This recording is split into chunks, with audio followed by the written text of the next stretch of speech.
नमस्कार मित्रों, आज हम नए वीडियो के साथ आए हैं।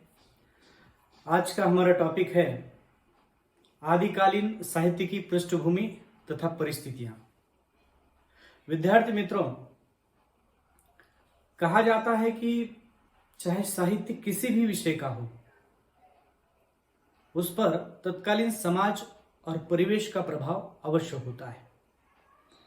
इसीलिए साहित्य को समाज का दर्पण कहा जाता है। यदि सही मायने में हम साहित्य का मूल्यांकन करना चाहते हैं या साहित्य को सही ढंग से समझना चाहते हैं, तो सबसे पहले हमें तत्कालीन परिस्थितियों का और परिवेश का अध्ययन अवश्य करना पड़ता है।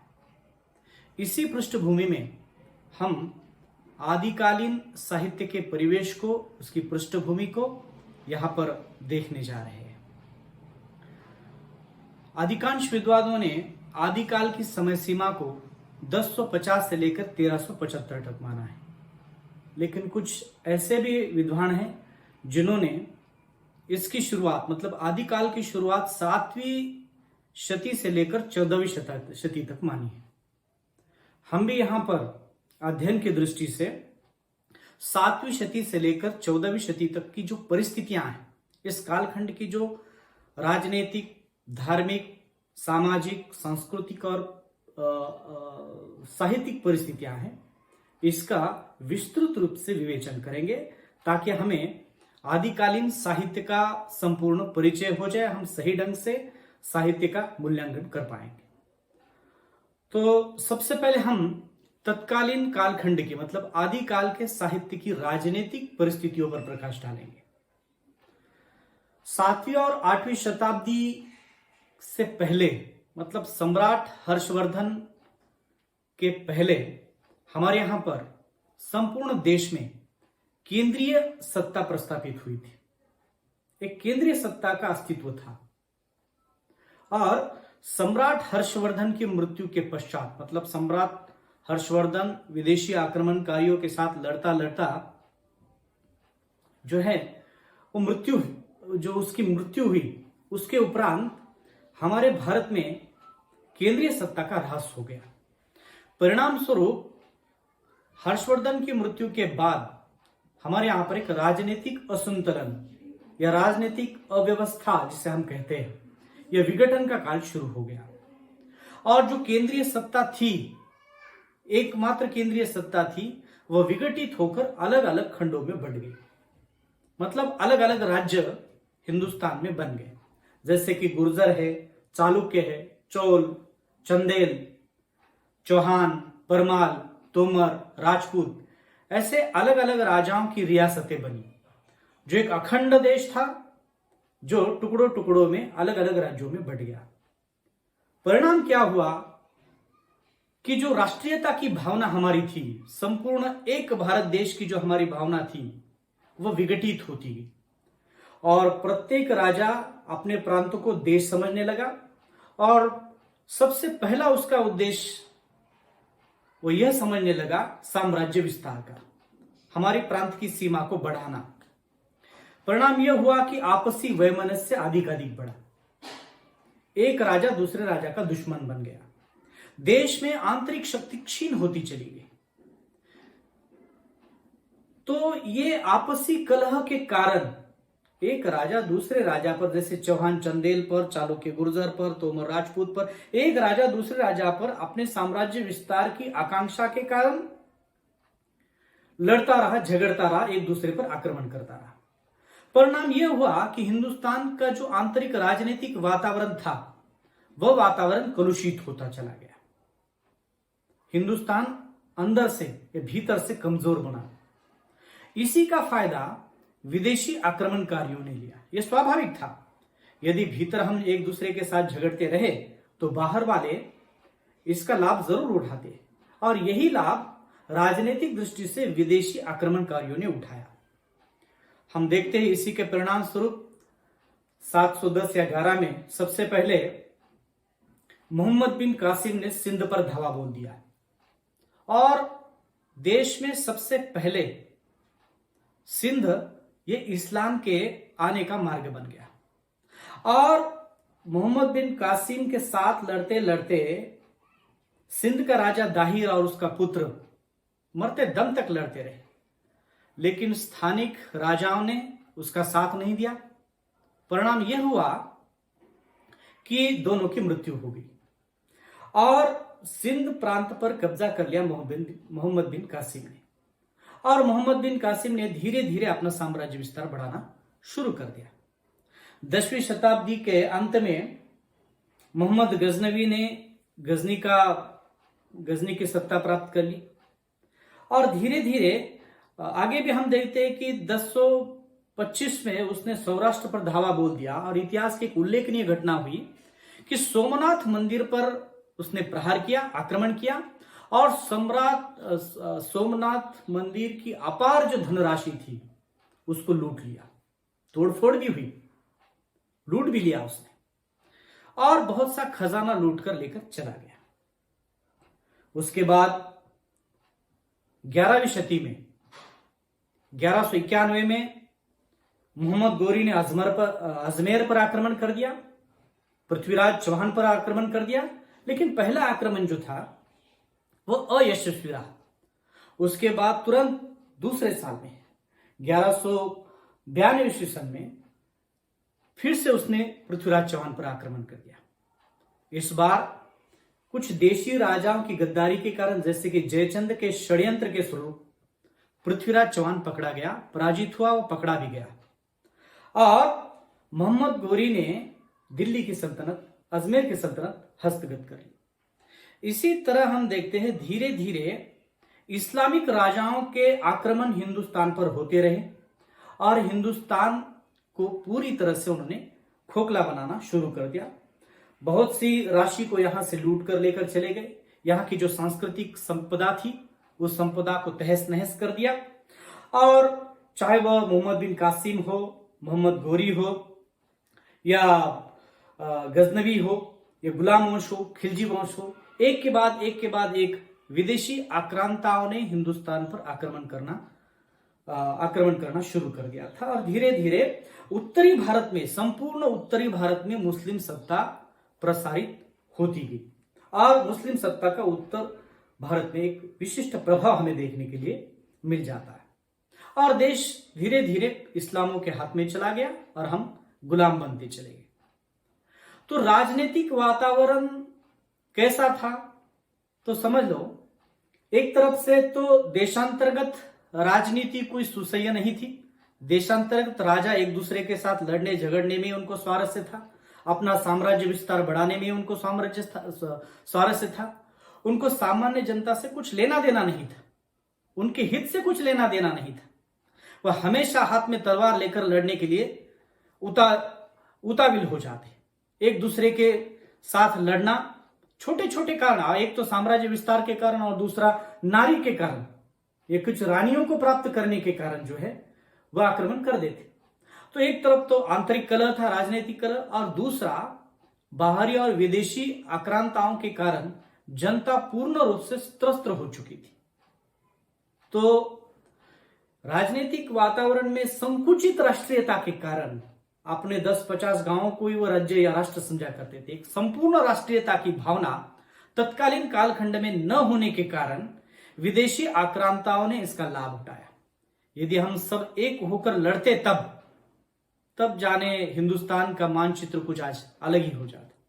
लेकिन पराक्रम हाथ में होने के बावजूद भी, पराक्रमी राजा होने के बावजूद भी विदेशी आक्रांताओं ने यहां पर कब्जा जमाना शुरू कर दिया। इसका कारण एक ही था, संकुचित राष्ट्रीयता।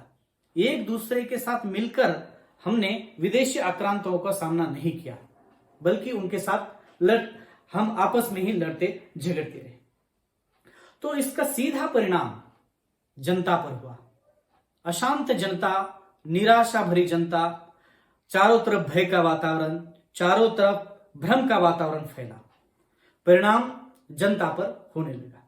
तो इस दृष्टि से हम देखते हैं आदिकाल की राजनीतिक परिस्थिति, इतिहास में इस कालखंड की परिस्थिति अत्यंत दयनीय थी, अत्यंत ग्रह कलह से भरी हुई थी और पूरी तरह से राजनीतिक अव्यवस्था का युग इसे कहा जाता है।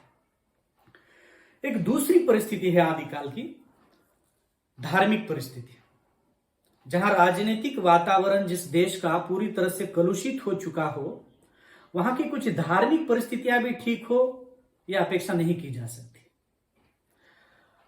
उस कालखंड में बहुत से धर्म अस्तित्व में थे, जैसे वैदिक धर्म, बौद्ध धर्म, शैव धर्म, जैन धर्म, ऐसे अनेक धर्म थे।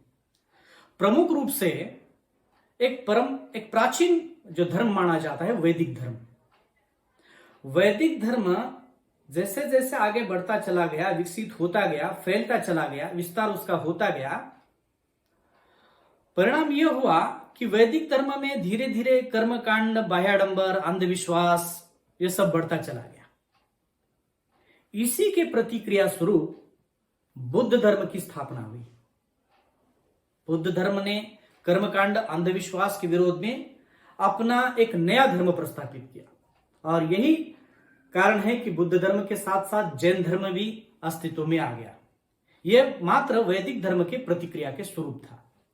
लेकिन धीरे धीरे कुछ सालों के बाद बौद्ध धर्म में और जैन धर्म में भी उसी प्रकार से कर्मकांड, अंधविश्वास, बाह्याडंबर ये बढ़ते चले गए, और ये हुआ कि धर्म में अनेक प्रकार के संप्रदाय स्थापित हुए। संप्रदाय में अनेक प्रकार के उपसंप्रदाय, जैसे बौद्ध धर्म में हीनयान, महायान, वज्रयान, मंत्रयान, सहजयान, ऐसे अनेक उपसंप्रदाय और संप्रदाय स्थापित हो गए।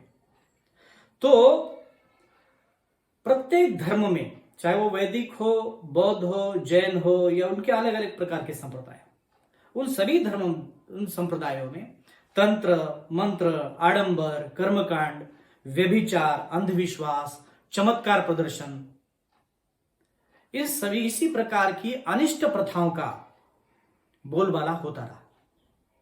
चमत्कार कर देना, अंधविश्वास, कर्मकांड, नरबलि, ये सब होता ही रहा। इसका भी सीधा प्रभाव जनता पर पड़ा।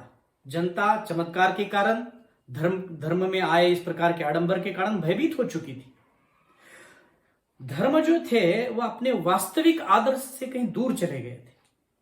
इसीलिए यह बढ़ता जो विकृति थी धर्म में, इसी के कारण नैतिकता पूरी तरह से गिर गई, क्योंकि धर्म और संप्रदायों में कामुकता बढ़ती चली गई, व्यभिचार बढ़ता चला गया, नारी का शोषण होता रहा, अलग अलग प्रकार की गलत परंपराएं धर्म में प्रस्थापित हो गई। इस तरह से आंतरिक जो धार्मिक वातावरण था हिंदुस्तान का, वो पूरी तरह से भ्रम फैलाने वाला था। कोई एक ऐसा आदर्श धर्म नहीं था जिसका अनुसरण यहाँ की जनता कर पाए। उनके सामने कोई आदर्श नहीं था, चाहे वो वैदिक धर्म लो, बुद्ध हो, या जैन धर्म ले लो, या अलग अलग प्रकार के संप्रदाय क्यों ना हो, कोई आदर्श जनता के सामने न होने के कारण, जो है आदर्श धर्म लोगों के सामने न होने के कारण एक प्रकार से लोग भ्रम में थे और भय का वातावरण था। और आंतरिक धार्मिक प्रकृति इतनी विकृत हुई थी जिसके कारण सामान्यतः निचले वर्ग के लोग भी पूरी तरह से त्रस्त हो चुके थे। और यही कारण है कि तत्कालीन कालखंड में बहुत से धर्मांतर के भी प्रकार हुए थे। बहुत से लोगों ने जो है वो इस्लाम धर्म भी स्वीकार कर लिया था। तो ये आंतरिक धार्मिक विकृति के साथ साथ एक नई समस्या यहां पर आई कि इस्लाम के साथ साथ इस्लाम धर्म भी आ गया। यहां पर यह आंतरिक धर्म कलह कम था कि बाहर से दूसरे धर्म भी इस्लामी राजनीतिक लोगों के साथ आ गया। मतलब विसंगति ये हो गई कि देश की जो शासक थे उनका इस्लाम धर्म था, और यह देशांतर्गत अलग अलग प्रकार के धर्म थे जो विभिन्न प्रकार के भ्रम फैला रहे थे। इस प्रकार से दो पद्धतियों से जनता का शोषण किया जा रहा था, जनता शोषित हो रही थी। तो इसका सीधा प्रभाव जो है वो साहित्य पर भी पड़ा। हम साहित्य में, तत्कालीन कालखंड के साहित्य में खंडन मंडन की जो प्रवृत्ति आई है वो इसी परिस्थितियों की देन है। कुछ आध्यात्मिक और श्रृंगारिक बातें भी आई है जो राजनीतिक परिस्थितियों की देन है। तो धार्मिक रूप से भी यह कालखंड पूरी तरह से कलुषित था, इस प्रकार से हम कह सकते हैं। मतलब राजनीतिक दृष्टि से भी यह कालखंड अंतर्गत ग्रह कलह का था। तो अलग अलग प्रकार के धर्म और धर्म के मतांतरों के कारण इस कालखंड जो धार्मिक वातावरण था वो भी पूरी तरह से कलुषित था और दिशाहीन धर्म जो है वह अपना काम कर रहे थे मूल आदर्श को भूलकर। तो एक प्रकार की विकट अवस्था इन दोनों परिस्थितियों में हम देखते हैं। तीसरी महत्वपूर्ण परिस्थिति है इस कालखंड की सामाजिक परिस्थिति। मित्रों, जहां जिस देश का राजनीतिक वातावरण उस तरह से ग्रह कलह से परिपूर्ण हो, सतत आक्रमणकारी आक्रमण करते रहे हो और असुरक्षा का भाव जनता में हो, धार्मिक वातावरण में दिग्भ्रमित करने वाला हो, धर्म में विशिष्ट प्रकार के मत मतांतर हो, ऐसे में सामाजिक वातावरण सुसह्य कैसे हो सकता है? तो सामाजिक वातावरण भी इस कालखंड का पूरी तरह से स्वच्छ था, ऐसी भी बात नहीं है। यहां मूलतः 4 वर्गों में पूरा समाज बटा हुआ था। ब्राह्मण, क्षत्रिय, वैश्य और शूद्र। शुरुआती कालखंड में कर्म के आधार पर वर्ग व्यवस्था थी, वर्ग ठहराए जाते थे। जो जैसा कर्म करता था, जो जैसा काम करता था उस वर्ग में उसे रखा जाता था। जैसे ब्राह्मण हो, उपदेश देने का कार्य ब्राह्मणों का हुआ करता था। क्षत्रियों का काम देश रक्षा था, लड़ना था। क्षत्रियों को प्रमुख माना गया इस धर्म को, इस वर्ग को, उसे हमेशा मान सम्मान मिलता रहा। वैश्यों का काम व्यवसाय करना था। तो सबसे जैसे कहा जाता विकट परिस्थिति जो थी वो शूद्रों की थी। चारों ओर से अन्याय और अत्याचार इस वर्ग पर होता रहा। जैसे शुरुआती काल में कर्म के आधार पर वर्ग को तय किया जाता था, लेकिन 10वीं 11वीं शताब्दी आते आते जाति के आधार पर जो है वो वर्ग को ठहराया गया, वर्ग को निश्चित किया गया।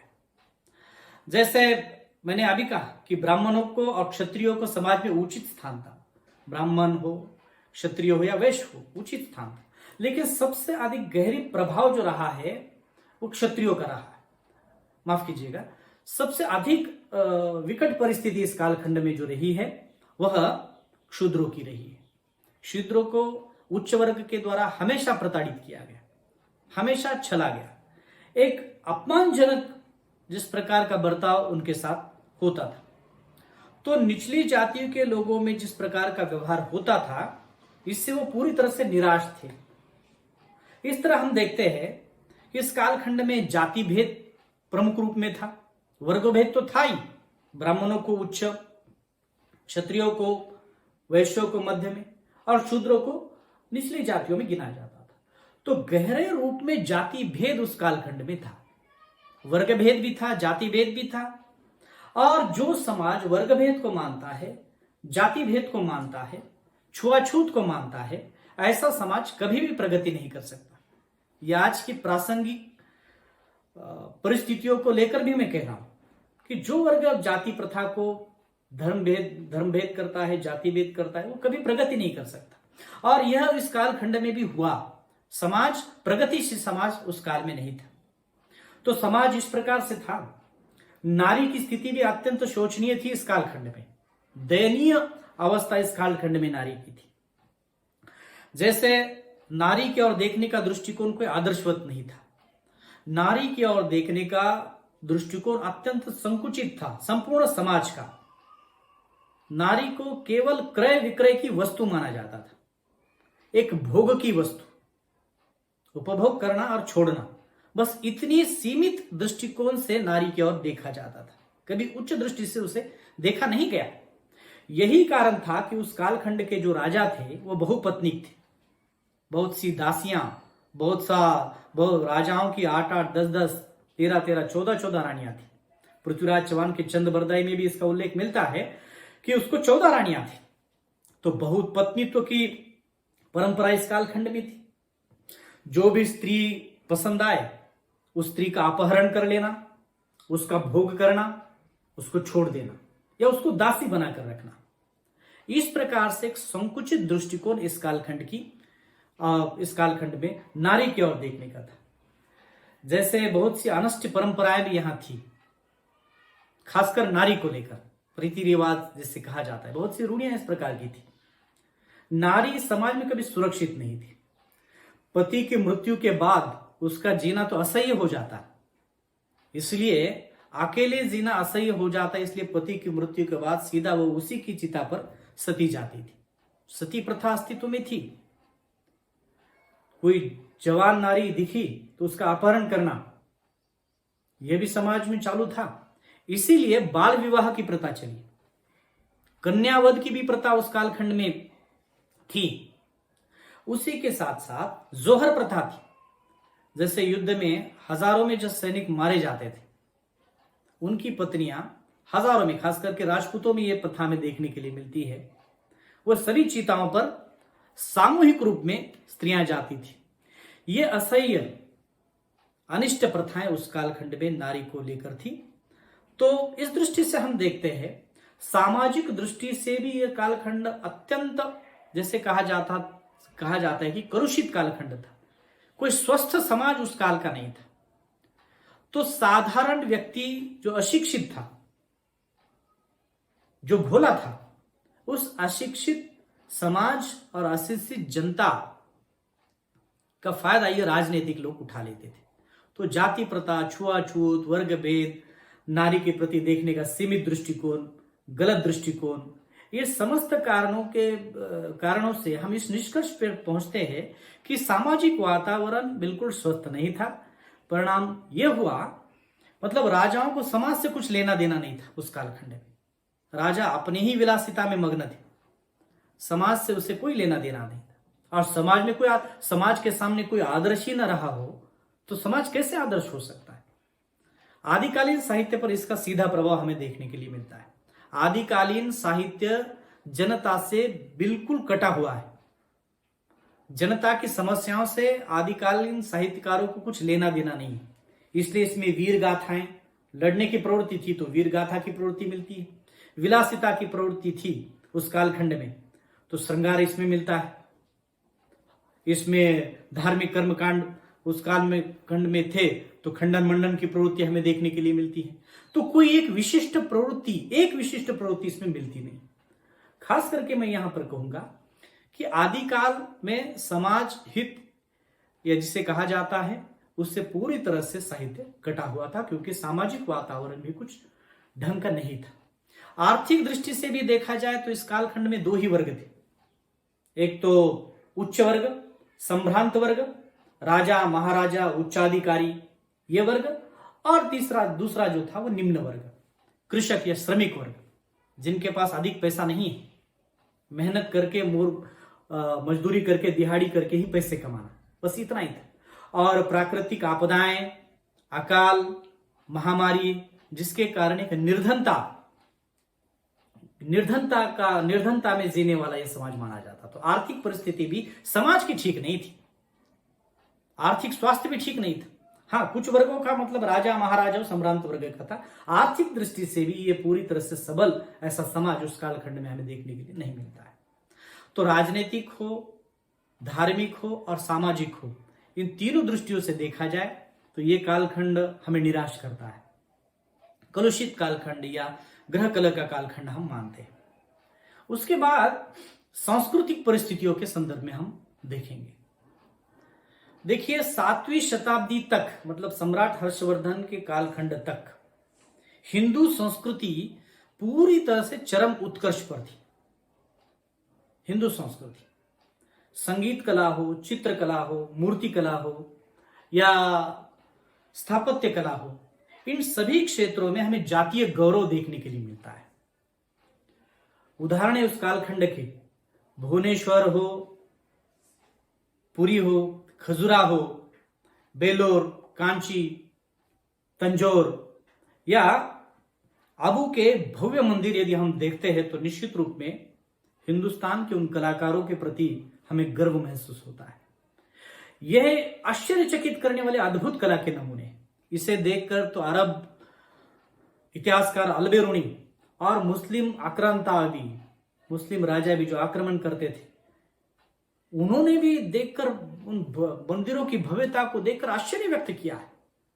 अद्भुत नमूने थे कला के 7वीं शताब्दी। लेकिन उसके बाद सम्राट हर्षवर्धन के बाद एक के बाद एक मुस्लिम आक्रांताओं ने हिंदुस्तान पर जो आक्रमण किया, जिसमें यहाँ की संस्कृति और सांस्कृतिक जो उपादान थे, हमारे मंदिरें थी, वास्तुएं थी, उनको नेस्तनाबूद कर दिया, तो दोनों संस्कृतियों में एक प्रकार की टकराहट निर्माण होगी उस कालखंड में। हिंदू और मुस्लिम संस्कृतियों में एक प्रकार की टकराहट हमें देखने के लिए मिल जाती है। तो एक कट्टरता के कारण हिंदुओं के प्रति मुस्लिमों की कट्टरता और मुस्लिम आक्रांताओं के प्रति हिंदुओं की कट्टरता, इसको देखकर एक प्रकार की टकराहट हमें कुछ काल आरंभिक काल में देखने के लिए मिल जाती है। लेकिन उसके बाद इसका कारण यह भी था कि उस कालखंड में जो भी मुस्लिम शासक आए, उनका उद्देश्य यहां पर रहकर सत्ता को प्रस्थापित करना और साम्राज्य को विस्तारित करना यह नहीं था। उनका मुख्य उद्देश्य था यहां पर जो भी धन है, जो भी संपत्ति है, उसको लूटना और लूट कर लेकर जाना। इसलिए जितना धन यहां से मिलता था लूटकर, उतना वह धन लूटकर ले जाते और जितना विनाश करना था वो विनाश करके वो चले जाते। लेकिन उसके बाद खास करके बाबर, मोहम्मद जलालुद्दीन बाबर, उसके बाद हुमायूं, जहांगीर, ये मुगल राजाओं को हम यदि देखते हैं तो वो भारत में आकर बसे, यहीं पर रहे और उसके बाद तो यहीं पर पैदा हुए। इसलिए भारत के प्रति उनमें एक प्रकार की आस्था थी। यही कारण रहा है कि उसके बाद मुगल शासकों के बाद दोनों संस्कृतियों को जोड़ने का काम, हिंदू और मुस्लिम संस्कृतियों को जोड़ने का काम, या ये जो क्रेडिट है वो इन राजाओं को दिया जा सकता है। तो सांस्कृतिक परिस्थितियों को मिलाने का काम, जुड़ाने का काम इन राजाओं ने बाद के समय में किया। इसीलिए संगीत कला हो, चित्रकला हो या स्थापत्य कला हो, इन उसके बाद में हिंदू और मुस्लिम संस्कृति की छाप इन कलाओं में हमें देखने के लिए मिलती है। संगीत कला में हम देखते हैं हिंदू और मुस्लिम कलाओं का एक समन्वय हमें देखने के लिए मिलता है। उसी तरह दोनों संस्कृतियों के उत्सव, मेले, वेशभूषा, त्योहार, आहार विहार, रहन सहन, इसमें भी बड़ी साम्यता हमें हिंदू और मुस्लिमों के पर्व और उत्सव त्योहारों में हमें देखने के लिए मिल जाती है। उसी प्रकार गायन हो, वादन हो, नृत्य हो, उसमें मुस्लिम छाप हमें देखने के लिए मिल जाती है। तबला, सारंगी, अलगोजा जैसे वाद्य हमने मुस्लिमों से स्वीकार कर लिए। खास करके स्थापत्य कला पर इसका हमें प्रभाव देखने के लिए मिलता है। बहुत से मुस्लिम कलाकारों ने मंदिरों का निर्माण किया है, तो बहुत से हिंदू कलाकारों ने भी मस्जिदों का निर्माण किया है। तो ये स्थापत्य कलाओं में भी संस्कृति का आदान प्रदान होता रहा है। तो इस दृष्टि से हम कह सकते हैं कि संस्कृतियों का मेल मिलाप जो है इस कालखंड में, एक दूसरी संस्कृतियों का प्रभाव, हिंदू संस्कृति का प्रभाव मुस्लिम संस्कृति पर और मुस्लिम संस्कृति का प्रभाव हिंदू संस्कृति पर पड़ता रहा। तो इस तरह से सांस्कृतिक जिसे हम कहते हैं कि सांस्कृतिक परिस्थितियों के अंतर्गत एक दूसरे का प्रभाव जो है, दोनों धर्मों का एक दूसरे का प्रभाव हमें एक दूसरे पर देखने के लिए मिलते हैं। इस दृष्टि से हम कह सकते हैं कि सांस्कृतिक दृष्टि से ये कालखंड थोड़ा समाधान करना हमें आवश्यक लगता है। उसके बाद अंतिम परिस्थिति है साहित्यिक परिस्थिति। इस कालखंड में राजनीतिक, सामाजिक, धार्मिक और सांस्कृतिक परिस्थितियां जिस तरह से थी, उसी प्रकार से हम देखते हैं कि साहित्यिक परिस्थिति में भी एक प्रकार की विविधता हमें देखने के लिए मिल जाती है। अलग अलग धाराएं इस कालखंड में साहित्य की देखने के लिए मिलती है। एक तो संस्कृत, जिसमें पद्मगुप्त, जयदेव, कुंतक, माहिम भट्ट, क्षेमेंद्र, हेमचंद्र, विश्वनाथ, सोमदेव, कलहन आदि साहित्यकार जो थे, जिन्होंने काव्य रचना के संदर्भ में, काव्य रीति के संदर्भ में बहुत अधिक विश्लेषण किया। यह संस्कृत का उच्च कोटि का साहित्य उस कालखंड में अभिव्यक्त हुआ। उसके बाद दर्शन शास्त्र को लेकर भी खास करके शंकराचार्य, भास्कर, कुमारिल भट्ट, रामानुज भी हमें देखने के लिए मिलते हैं। दार्शनिक विवेचन भी इस कालखंड की रचना, इस कालखंड में भी हमें देखने के लिए मिल जाता है। अब इसके बाद कुछ अपभ्रंश और देशी भाषाओं की रचनाओं का भी विवेचन उस कालखंड में हुआ था, जिसमें खासकर धार्मिक विवेचन या धर्म संबंधी विचार ही हमें देखने के लिए मिल जाते हैं। उनका दैनिक और सामाजिक जीवन से कोई लेना देना नहीं था। इसके साथ साथ कुछ अन्य विषयों को लेकर लेखन करने वाले कवि भी इस कालखंड में मिलते हैं। विशेषता इस कालखंड की थी कि इस कालखंड के साहित्य का हिंदी साहित्य पर कोई प्रभाव हमें देखने के लिए नहीं मिलता है। एक बात यह है कि इस कालखंड का जो साहित्य रचा गया, लिखा गया, चाहे वो संस्कृत हो, अपभ्रंश हो, देशी भाषाओं का हो, या दर्शन शास्त्रों को, विभिन्न प्रवृत्तियों को लेकर लिखा गया हो, लेकिन इस कालखंड में खास करके समाज को केंद्र में रखकर लिखा नहीं गया है। यही इस कालखंड के साहित्य की कमी हम मान सकते हैं। तो इस दृष्टि से आज हमने आदिकाल का समस्त परिवेश, चाहे वह राजनीतिक परिवेश हो, जो सामान्यतया आंतरिक ग्रह कलह और विदेशी आक्रांताओं के कारण पूरी तरह से ध्वस्त हो चुका हो, ऐसा राजनीतिक वातावरण हो, चाहे वो ऐसा धार्मिक वातावरण हो जो जहां पर अनेक प्रकार के धर्म और धर्म में विभिन्न प्रकार के मतांतर, इस प्रकार का भ्रम फैलाने वाले कुछ धार्मिक विचार हो, इस प्रकार का धार्मिक वातावरण मतलब कलुषित धार्मिक वातावरण, और सामाजिक दृष्टि से जिसे आदर्श नहीं माना जाए ऐसा समाज, छुआछूत, जाति भेद, उसी प्रकार धर्म भेद, वर्ग भेद, नारी की ओर देखने का सीमित और गलत दृष्टिकोण, इस प्रकार का समाज सांस्कृतिक परिस्थितियों में थोड़ी बहुत मात्रा में हमें जुड़ाव दोनों संस्कृतियों का, हिंदू और मुस्लिम संस्कृतियों का देखने के लिए मिल जाता है, जिसका प्रभाव तत्कालीन संगीत कला, स्थापत्य कला, मूर्ति कला, इसमें हमें देखने के लिए मिल जाता है। साहित्यिक परिस्थितियों में भी हमने देखा कि इस कालखंड में अलग अलग प्रकार की साहित्यिक धाराएं थी। संस्कृत ग्रंथ निर्माण की धारा हो, या दर्शन शास्त्र को लेकर लिखा गया हो, या अपभ्रंश और देशी भाषाओं के कुछ कवि थे जिन्होंने धार्मिक विचार को लेकर भी लेखन किया हुआ हो, या कुछ अन्य विचारों को लेकर लिखने वाले कवि भी उस कालखंड में थे। तो इन समस्त परिस्थितियों का प्रभाव, इन पांचों परिस्थितियों का प्रभाव तत्कालीन साहित्य पर हमें देखने के लिए मिल जाता है। इसी परिस्थिति से प्रभावित होकर तत्कालीन साहित्य लिखा गया। यही दर्पण है, यही परिस्थितियां हैं जो उस कालखंड के साहित्य को प्रभावित करती रही हैं। इस दृष्टि से ये मैंने आज आपके सामने हिंदी साहित्य का जो पहला कालखंड है आदिकाल, उसकी परिस्थिति के बारे में विवेचन किया। बहुत बहुत धन्यवाद। यदि आप इसी प्रकार की वीडियो को और सुनना चाहते हैं तो मेरा जो YouTube चैनल है डिजिटल साहित्य नाम का, उसको अवश्य सब्सक्राइब करें और इसी प्रकार के नए नए पाठ्यक्रम से संबंधित वीडियो को आप देख पाएंगे। बहुत बहुत धन्यवाद।